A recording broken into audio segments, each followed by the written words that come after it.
Bonjour à tous et bienvenue dans Cult & Geek. On est là pour une vidéo de presque qualité avec l'ami Ker. Salut à toi mon cher Ker. Salut à tous, bonjour, et je suis vraiment très content de faire cette vidéo avec toi mon cher Greg, parce qu'on va enfin parler de la Snyder Cut qui est sortie le 18 mars donc un peu partout et qui va avoir une sortie Blu-ray incessamment sous peu d'ailleurs en France. Et cette Snyder Cut, c'est la version de Jacques Snyder. Bref, Jaco, comme on l'appelle si souvent dans Cult & Click. Zack Snyder, donc, qui nous donne sa version de la Justice League. Après, on vous l'avait dit et redit, une première touche Justice League signée Joss Whedon, faite dans le chaos le plus total. Et cette Snyder Cut est arrivée sur HBO Max. 4h02 de film, on va voir si cette durée est pesante ou non. On va donner notre avis d'abord rapide sur le film. Le casting, vous le connaissez, Ben Affleck, Gal Gadot, Ezra Miller, on a également Henry Cavill, Ray Fisher, Jared Leto et bien d'autres. Mais s'il te plaît mon cher Greg, commence, dis-moi ce que tu en as pensé. On n'en peut plus de ce suspense. As-tu aimé, oui ou non, la Schreiber Cut? On est d'accord que le réalisateur n'était pas le méchant des Tortues Ninja dans ta tête. C'est deux personnes distinctes. Oui, on est d'accord. On a Zack Snyder d'un côté, Shredder c'est quelqu'un d'autre. Et d'ailleurs Shredder qui était le ninja le moins invisible de la Terre des ninjas. Bref, donc, eh bien en fait, cette nouvelle version de la Snyder Cut, donc de Justice League. Alors pour rappeler un petit peu, Justice League, il y a une critique sur la chaîne, on vous invite à aller la voir. À l'époque, on avait trouvé que c'était globalement, pour essayer d'un peu modérer nos propos, il faut être responsable de ses propos, on a trouvé ça nul. Et globalement, là, cette version donc de la Snyder Cut, eh bien en fait, elle se met face à l'ancienne. Et là, elle lui dit coup de boule, coup de boule, coup de boule. Elle lui, je trouve qu'elle le défonce en tout. La direction artistique est mieux. Le scénario, en fait, on s'est dit mais en fait, il y avait un scénario à la base. C'est juste qu'ils avaient pris des ciseaux et ils avaient coupé au hasard des parties dedans. Et on se retrouvait avec une espèce de guirlande de Noël, comme ça, vous savez, les petites guirlandes qu'ont fait les enfants, avec des trous partout. Et sauf que ça fait pas une succession de petits monsieur qui se tiennent la main, ça donnait n'importe quoi. Donc il y a vraiment un scénario qui se tient, des personnages qui sont 1000 fois mieux introduits, mais ça c'est normal. Il y a vraiment un côté épique aux scènes qui était complètement absent de la première version, alors que ce qui est marrant, c'est que la première version, dans la chronologie, la manière dont ils avaient amené les choses, avait mis des combats soi-disant épiques au début, mais en fait comme ils ont moins d'intention, comme ils ont moins de portée de scénaristique et qu'il y a juste moins d'enjeux, et ben ça fait que c'est juste moins épique naturellement. Il y a les bons côtés qui eux sont restés. Donc bref, on va en parler, mais cette Snyder Cut que je trouve 1000 fois plus réussie en tout, il y a juste un truc où j'avoue que j'ai quand même eu du mal à m'adapter pendant une belle partie. C'est évidemment le côté format IMAX, format 4/3. Alors, on en parlera, mais bon, voilà, je comprends l'intention artistique, ou en tout cas, j'ai l'impression de la comprendre. Encore une fois, on en parle après de manière plus détaillée. Mais ma télé disait pourquoi c'est tout noir ici sur les côtés, pourquoi c'est tout petit, et je ne savais pas quoi lui répondre. Du coup on parle de tout ça de manière plus détaillée. Évidemment l'expert d'ici, l'expert Shredder, vous l'avez compris, et Schneider Electric c'est Ker, donc du coup j'ai hâte de savoir un peu ce que tu as pensé. Dis-moi tout ça. Et ben moi j'ai trouvé que c'était un très mauvais film. Vraiment un très mauvais film. Comme ça, les fans hardcore de la Snyder Cut et de Justice League pourront m'insulter à juste titre cette fois. Non, je rigole bien évidemment. Je te rejoins complètement dans ce que tu as dit. En effet, Snyder, dans sa vision qu'il avait de Justice League et qui apparaît dans cette version, et encore, il y a des éléments, et il l'a dit depuis, qu'il voulait ajouter dans le film qui lui ont été refusés, mais dans ce qu'il a produit avec cette Snyder Cut de 4 heures, prend la version de Whedon et fait mieux à tous les niveaux. En fait, je pourrais redire ce que tu as dit, mais globalement, c'est vrai que le scénario est mieux travaillé, tous les personnages sont mieux travaillés. On voit le travail sur Cyborg, qui par exemple devient un personnage vraiment central de cette version du film, alors qu'il était très en retrait dans le premier. D'ailleurs, dans la première version, d'ailleurs, j'ai regardé la Whedon. Pour tout te dire, j'ai regardé la Snyder Cut, puis j'ai regardé la Whedon Cut. Et comme ça m'avait fait mal aux yeux, j'ai regardé tout de suite la Snyder Cut. Donc je me mélange peut-être un petit peu dans les différentes scènes, mais globalement je ne pense pas. Et toujours est-il que les personnages sont vraiment plus réussis, la mise en scène, il y a de très bonnes idées dans cette Snyder Cut, et on voit que Zack Snyder voulait vraiment faire un film de super-héros qui était sombre, mais qui était aussi destiné aux adultes. Quand on voit la brutalité par exemple de certaines scènes, et je pense au braquage, tu sais, avec Wonder Woman, où Wonder Woman est extrêmement, elle est violente comme dans la version de Whedon, mais le rendu des coups portés est vraiment marquant dans la Snyder Cut. On s'était beaucoup moqué de Steppenwolf dans la version originale. Au final, c'est loin d'être un si mauvais méchant que ça. Et puis il y a plein d'autres éléments. La BO de Junkie XL est excellente, je l'écoute énormément depuis. Et puis c'est un film épique, comme tu le disais, avec des scènes d'action qui marquent, des scènes qui sont beaucoup mieux travaillées. Tu parlais du fait qu'il y avait un manque d'épicness dans certaines scènes, mais c'est quand même le paradoxe. T'as Whedon qui fait un film de 2 heures où la plupart des scènes d'action manquent de pêche, et t'as Snyder qui lui étale et fait des scènes très longues avec une intensité qui est folle. Et je pense notamment à une scène qui m'a beaucoup marqué dans la Snyder Cut, c'est le réveil de Superman, et le moment, tu sais, où Flash fait le tour de Superman. Cette scène est beaucoup plus longue que dans la Whedon Cut, et elle est beaucoup plus efficace. Donc en fait, je pense, voilà, que il y avait un pari de Snyder qui était de montrer au public ce qu'il comptait faire, montrer à la Warner aussi que il avait de bonnes intentions, et qu'il allait proposer bien mieux que ce qu'avait fait Whedon. Et Whedon, finalement, c'était que le fruit de la volonté de la Warner, hein. Il faut pas l'oublier, même si Whedon de son côté a fait aussi pas mal de caca. Et Snyder a fait ce pari-là, et Snyder a complètement gagné à tous les niveaux. La Snyder Cut est très au-dessus de Justice League, et ça c'est un premier élément de réponse. Mais même moi je vais dire que je pense que cette Snyder Cut est un très bon film de super-héros, et un film de super-héros une vraie aventure épique que j'aurais envie de revoir encore et encore, je pense. Voilà. On rentre un peu plus dans le détail. Tu veux parler de quoi en premier ? En fait, les défauts du film peut-être ? Alors, ce qui est sûr, c'est que de parler de la Snyder Cut, c'est difficile de ne pas évoquer en comparaison de la version de Whedon. Alors, Whedon / Warner, on est d'accord.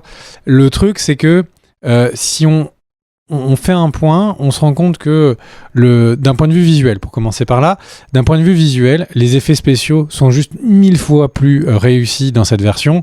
L'exemple le plus parlant de tous, c'est tout simplement la scène avec les Amazones. Le moment où le temple des Amazones se pète la gueule, c'est juste magnifique. C'est une scène qui n'existe même pas, je crois, ou qui est 3 images dans la Whedon Cut. Il y a Steppenwolf, pareil. Il était une espèce de samouraï chelou mal fait, et là c'est vraiment quelqu'un d'imposant qui a vraiment un vrai chara design, qui graphiquement la silhouette est intéressante.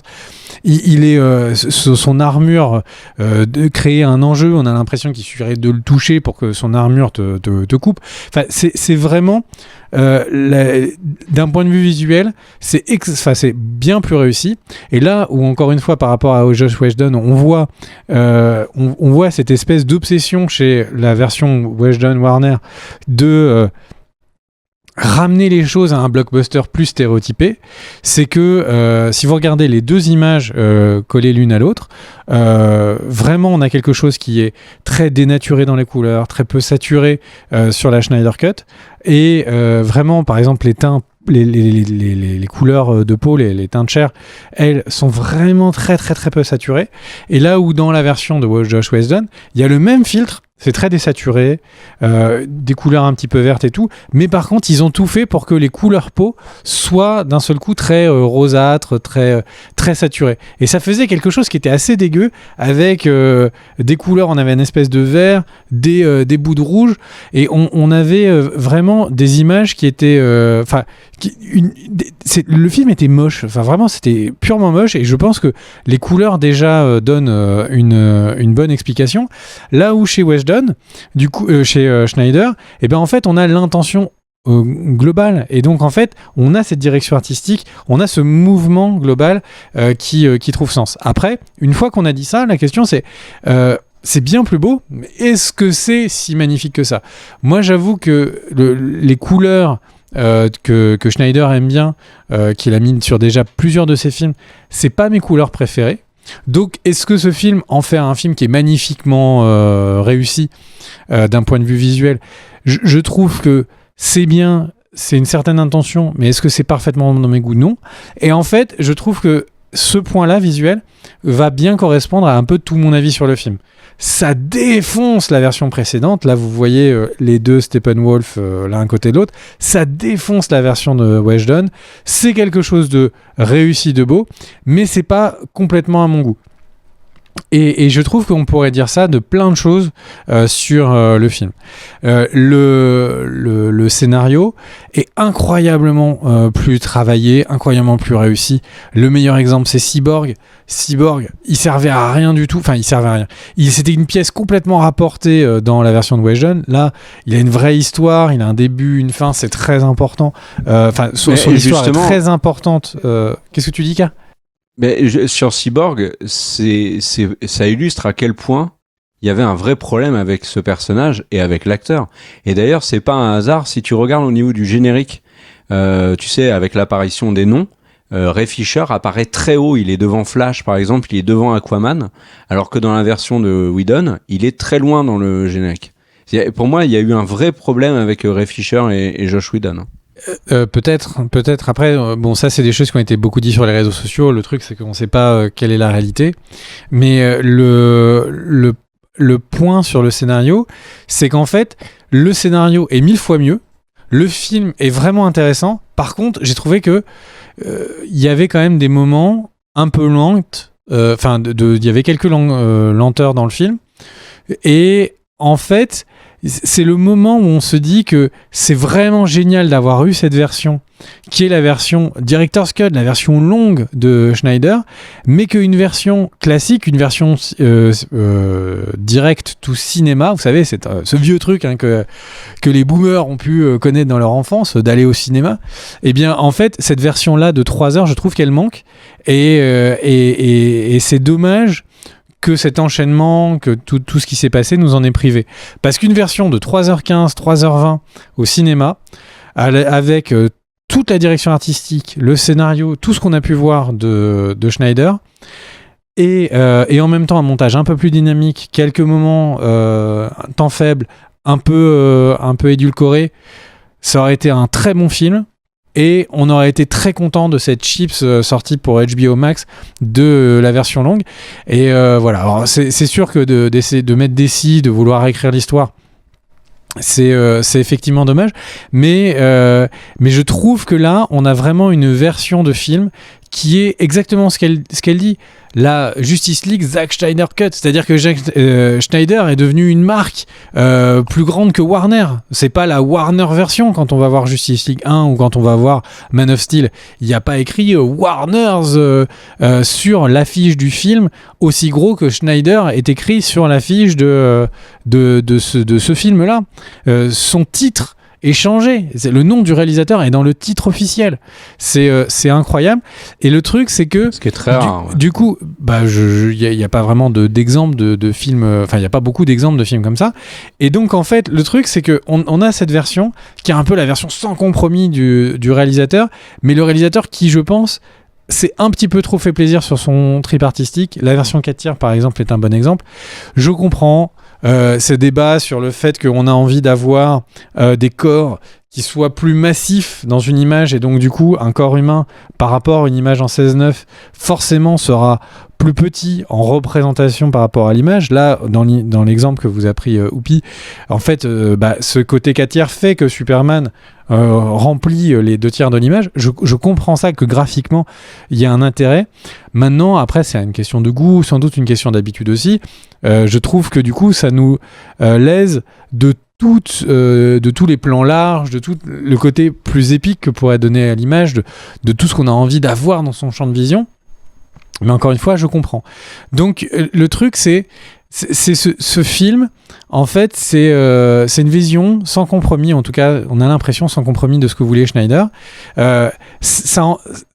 Il n'y a aucun débat que c'est 1000 fois mieux que la version de Joss Whedon qui a été vraiment défoncée. Et pourtant, il y a plein de choses qui sont juste pas entièrement à mon goût. Et donc là, c'est le moment où en fait, on essaie de faire la part des choses. Est-ce que c'est un bon film ? Oui, c'est un bon film. Est-ce que c'est un film qui me plaît énormément ? Oui et non. Mais après, le truc, c'est que quelque part... ces critiques que j'ai envie de faire, c'est des critiques qui sont aussi liées à DC. C'est-à-dire que j'ai envie de dire, j'adore le Batman qu'on connaît dans le Dark Knight, j'adore le Batman qu'on connaît dans le Dark Knight Comics. En fait, ce personnage ou même les premières séries d'animation de Batman ou les premières séries d'animation de Superman, il y a un côté frais, il y a un côté espoir et grandiloquence du côté de Superman. Il y a un côté vraiment lutte contre le monde qui est déprimant chez Batman. Et en fait, ça, c'est ce que j'aime bien chez DC. C'est ce qu'on retrouve d'ailleurs dans les thèmes musicaux des séries des années 90. Si vous les écoutez, le thème de Superman et le thème de Batman, je trouve que ça exprime extrêmement bien ce que ces deux héros représentent. Et en fait, il y a ce côté chez DC, God Among Us, c'est les dieux parmi nous. C'est quelque chose qui est très lié chez DC dans ces dernières années. Cette impression que, en fait, ces super-héros, c'est devenu des déités. DC est en train de nous mettre l'Olympe devant les yeux. C'est à tous les sens du terme. Et donc le truc, c'est que c'est quelque chose qui rend le côté très déité, très christique et tout sur ces personnages. Superman est quasiment tout le temps une espèce de messie. Et en fait, ça donne une image qui est un petit peu chiante, je trouve, un poids un petit peu où on a l'impression que chaque image doit être presque une icône catholique. Et en fait, je trouve que ça fige un peu les choses. Schneider est allé un peu encore, à vraiment essayer de transmettre ça à l'image, et c'est juste que c'est pas le côté que je préfère de chez DC, et du coup c'est pour ça qu'à titre personnel j'ai des réserves sur le film, mais le film a énormément de qualité. Le moment où en fait Barry Allen, là le Flash sauve pour la première fois celle qui aurait pu être dans d'autres films ou celle qui va peut-être être dans d'autres films, sa promise. Ouais, va l'être, ouais. C'est vraiment une scène qui est très réussie. Elle a l'air 1000 fois trop longue par rapport à tout le reste du film, mais elle est très réussie. En soi, cette scène, à part de tout le reste, est très réussie. Et donc, voilà. Je sais même pas si après avoir vu le film, ouais. Est-ce que le film aurait encore mieux marché si ça avait été ce dont on avait entendu parler à un moment, c'est-à-dire le film sort en 4 épisodes d'1 heure. Je sais même pas si en fait qu'il se donne encore plus de temps aurait pas été quelque chose de bien. Mais bref, on a cette version qui est arrivée vraiment de nulle part. Je trouve que cette version, quelque part, c'est vraiment un échec de Warner qui est incroyable qu'il ait admis à ce point-là d'avoir une telle promotion autour de Schneider. Je sais vraiment pas qu'est-ce qu'ils vont réussir à faire de la suite de DC, quoi. C'est-à-dire que du coup, en fait,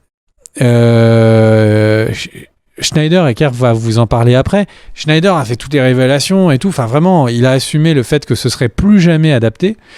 Et pourtant, c'est peut-être un des plus gros succès qu'est DC.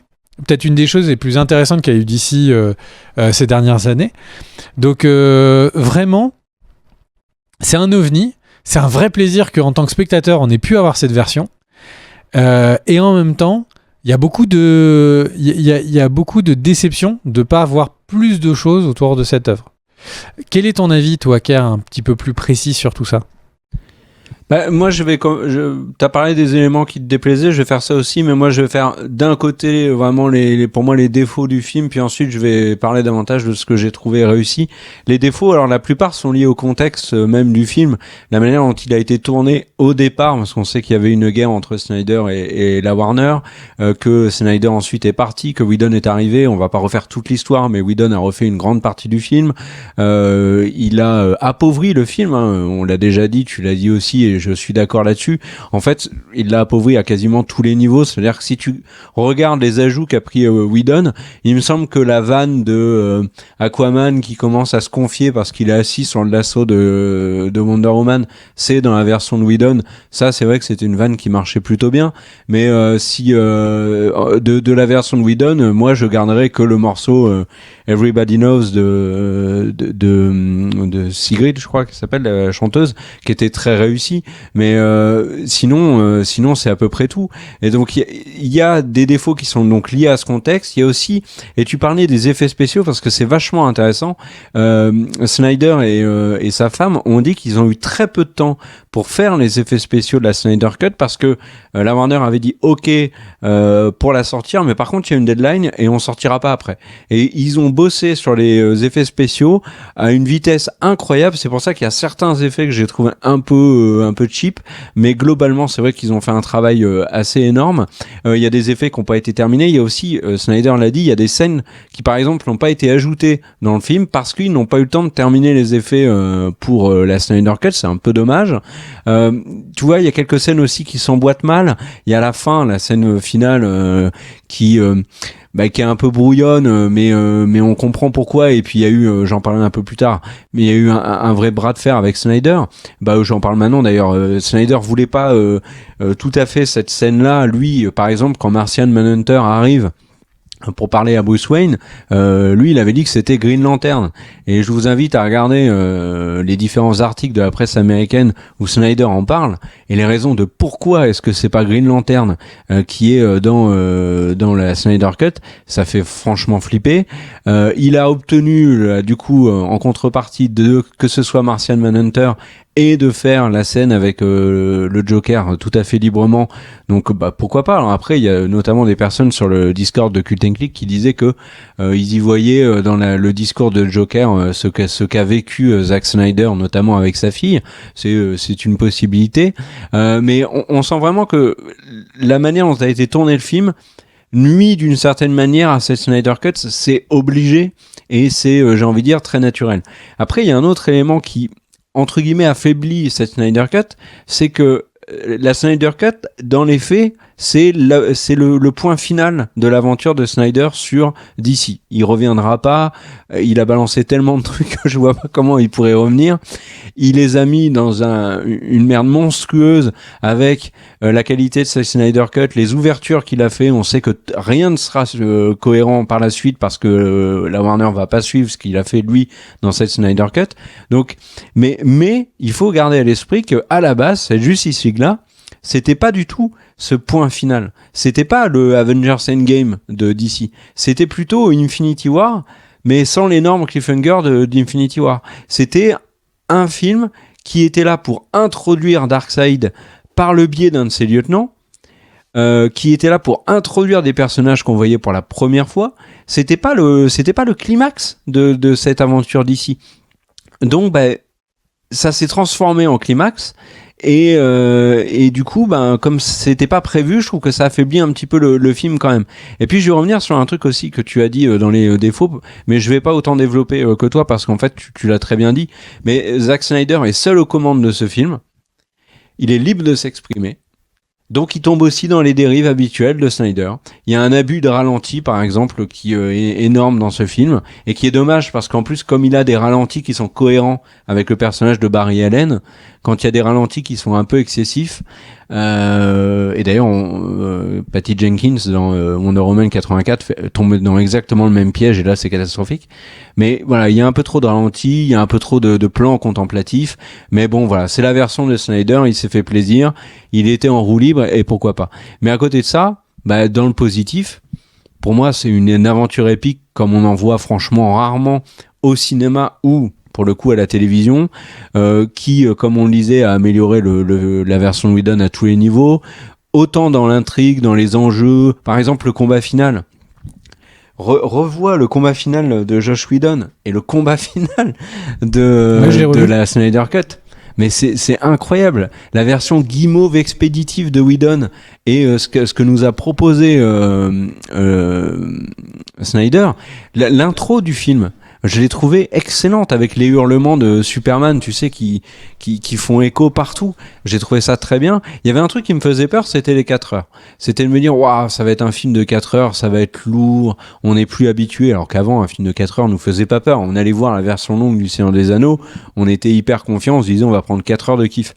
Là, franchement, tu lances la Snyder Cut, 4 heures, tu dis, oh, ça va être dur, est-ce que je vais le voir en 2-3 fois? Non, je l'ai vu en une fois, et je l'ai revu en une fois aussi, parce que ça passe bien. Et puis en plus, il y a des choses, tu vois, que j'étais à peu près persuadé qu'on n'allait pas voir, c'était l'humour.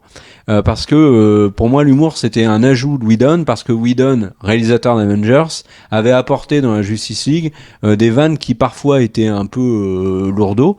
Et on se rend compte qu'en fait, non, c'était Snyder pour certaines, et notamment le Batman, moi, mon pouvoir, c'est d'être riche. Tu vois, j'étais absolument persuadé que c'était une vanne de Whedon. Eh ben non, c'était une vanne de Snyder. Et puis sur les 4 heures, bah, globalement, je trouve que le film a un bon rythme, même si parfois il y a quelques longueurs. Parfois, bon, comme j'ai dit tout à l'heure, c'est un peu brouillon, mais il y a des ajouts que je trouve excellents. Je parlais de la brutalité de Wonder Woman, mais je reviens dessus parce que c'est un élément qui m'a vraiment marqué dans le film. Mais en fait, cette brutalité-là, elle fait un bien fou au film parce qu'elle nous montre, alors ce que toi t'avais un peu critiqué en parlant de déité, mais elle nous montre, pour moi, la toute-puissance des héros de la Justice League dans cet univers-là. Et pour moi, le meilleur exemple, c'est Superman. Superman n'a jamais été aussi fort, n'a jamais été aussi impressionnant, je trouve, qu'incarné par Henry Cavill dans la Snyder Cut. Il est injouable, mais vraiment injouable. C'est LeBron James qui joue contre une équipe de collégiens. C'est incroyable à quel point il domine complètement les autres. La scène où il se réveille et où il se bat contre tous est très réussie. La scène où il arrive sur Steppenwolf et il lui met la misère, ça marche très bien. Il est extrêmement charismatique, Henry Cavill. Et là où c'est rigolo, c'est qu'il y a eu l'annonce du reboot de Man of Steel avec l'absence totale de communication sur le fait que est-ce que Cavill va revenir ou pas. Mais quand tu fais la Snyder Cut avec un Cavill de ce niveau-là, mais tu peux pas passer avec un autre Superman après. Ça va être extrêmement dur. Et c'est là où je trouve que Whedon a été très fort. Tu parlais de Cyborg. J'ai trouvé que le personnage était très réussi. Il y a des petits ajouts, tu vois, des petits chips, comme t'aimes bien le dire, comme le Martian Manhunter. Ça fonctionne très bien. En plus, ça a du sens. Et si tu regardes juste les méchants, bah, l'histoire des boîtes est beaucoup plus cohérente et intéressante dans la Snyder Cut que dans la Whedon Cut. Steppenwolf, pareil, je te rejoins, il est beaucoup plus intéressant. Là, Steppenwolf est vraiment quelqu'un, c'est plus qu'un lieutenant, c'est un personnage qui est cohérent, qui est pas si désagréable que ça. Donc il y a vraiment plein de choses qui dans cette version de Snyder qui moi m'a beaucoup plu et qui met vraiment la Warner dans une situation extrêmement délicate parce que il a travaillé les personnages de manière complètement différente que les autres films. Par exemple Aquaman, encore c'est limite, mais Wonder Woman est, je trouve, vraiment différente quand elle est filmée par Snyder que quand elle est filmée par Patty Jenkins. Elle est très réussie quand elle est filmée par Snyder. Ils vont peut-être reprendre certains personnages comme Lois Lane est très bien dans ce film-là. Et là où, et je vais revenir un peu sur ce qui s'est passé après la Snyder Cut, c'est il y a eu des révélations de Zack Snyder sur Green Lantern, sur d'autres éléments qui font que la rupture est là avec la Warner. Mais surtout, Zack Snyder, il a balancé en fait l'intrigue des 2 suites de ce Justice League-là. Donc en fait, on les verra pas. Il a raconté clairement ce qui allait se passer dans le 2, dans le 3, la romance entre Batman et Lois Lane, le fait que Superman allait tuer Lois Lane, etc., que Batman allait mourir, enfin, des éléments qui expliquent la scène finale finalement de la Snyder Cut. Eh ben, je pense qu'on pourra en parler des heures. T'as commencé tout à l'heure. Là, j'en reparle là. Mais qu'est-ce qu'ils vont faire maintenant avec leurs films qui sont moyens, très très moyens, un peu cucul à praline. Et à côté de ça, t'as Snyder qui a balancé vraiment un énorme pavé dans la mare avec un film qui est sombre, qui a une vraie histoire à raconter, qui a ouvert des portes et des portes qui seront jamais refermées. Ça va être très très dur pour la Warner de gérer. En tout cas, chapeau Snyder. Franchement, chapeau. Il y a des défauts. Greg, tu l'as dit, je l'ai dit aussi. Mais chapeau.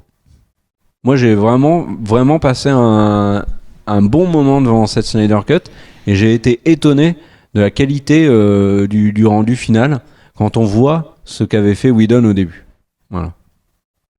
T'as des trucs à rajouter? Et je voudrais juste saluer quand même un truc parce que tu parlais, tu sais, de la scène avec Barry Allen qui sauve sa douce. Un truc qui marche extraordinairement bien dans cette scène, c'est la musique. Et donc je voulais souligner le morceau Song to the Siren de Rose Betts, qui est le morceau qu'a choisi Snyder ou Junkie XL, je ne sais pas qui l'a choisi, pour accompagner cette scène, et qui est un morceau magnifique que je vous conseille. D'ailleurs, la BO de cette Justice League Snyder Cut est très réussie. Que veux-tu rajouter, mon cher? Je voulais juste rajouter un dernier élément qui est plus une remarque globale par rapport aux dernières adaptations de DC de ces derniers temps, alors animation particulièrement. Et en fait, le truc, c'est que c'est encore et toujours Darkseid qui est donc le grand méchant, qui est affronté, qui doit être combattu, enfin qui du coup va laver le cerveau de Superman, en faire son chevalier, et du coup les quelques survivants de la Justice League qui vont réussir à délaver le cerveau de Superman, qui va affronter Darkseid, qui va gagner, et en fait le truc c'est que en gros, enfin, si on fait simple, c'est vraiment, je crois, dans les derniers Justice League War, il y a 4 films qui sont un build-up de ça, donc film d'animation. Le dernier film d'animation de la Justice League Dark, c'est exactement encore une fois la même chose. Il y avait dans Young Justice un des arcs qui n'était encore une fois que sur ça.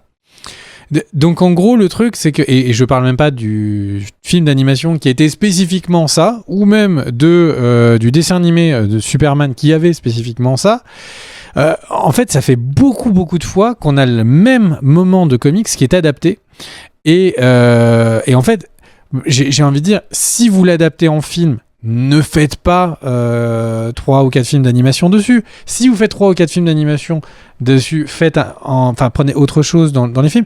Là, le truc, c'est qu'il y a quand même beaucoup d'histoires, il y a quand même beaucoup de comics d'ici qui ont Darkseid. Ce serait juste cool qu'il n'y ait pas exactement le même moment qui soit adapté légèrement différemment. Voilà. Le truc, c'est que, et du coup, là où ça m'a fait relativiser, c'est ce que fait Marvel. Ils prennent des comics qu'on connaît, comme par exemple Civil War, et ils l'adaptent au point où en fait on en est déçu parce que en fait Civil War c'est ça dans les comics et c'est utilisé comme ça dans les films, mais au moins la manière dont c'est utilisé fait que quelqu'un qui a suivi Civil War dans les comics ne va pas avoir l'impression de revoir exactement la même chose adaptée au cinéma. Donc là voilà, je vous ai pris l'exemple décevant chez Marvel et un exemple décevant chez DC, mais je pense qu'il y aurait vraiment quelque chose entre les deux à faire, où ils pourraient juste se dire on adapte moins 1000 fois la même histoire, et j'ai même l'impression que c'est presque ils sont presque en train de faire la même chose comme ça sur Batman, mais bon je vais pas revenir dessus pour pas spoiler, enfin bref. Mais même sur Flash, parce que tu en as déjà parlé, là, ils sont en train de partir sur le Flashpoint Paradox. D'ailleurs, et petite info que je glisse là, c'est que le tournage du film Flash commence aujourd'hui, donc au moment où on enregistre cette vidéo, sous la direction d'Andy Muschietti, qui était le monsieur qui a fait les 2 films Ça. Et en fait, là, moi, je suis très intrigué de voir s'ils vont tenir compte de ce qu'a fait Snyder sur la Snyder Cut, justement.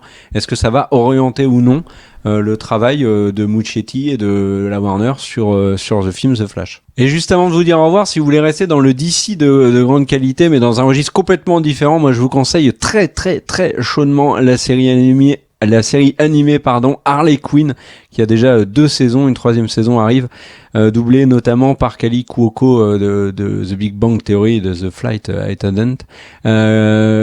C'est excellent, c'est très très drôle, très second degré. Il y a une vraie histoire, il y a des vraies surprises, un développement de personnages qui est hyper intéressant, une galerie de personnages énorme avec quasiment tout le monde de l'univers d'ici. C'est vraiment excellent. C'est une série détente dont on reparlera à mon avis sur la chaîne. Voilà, la série animée Harley Quinn, et c'est le moment de se dire au revoir. Bah merci à vous, au revoir, et on se retrouve pour une prochaine vidéo dans quelques jours. Des bisous, ciao ciao.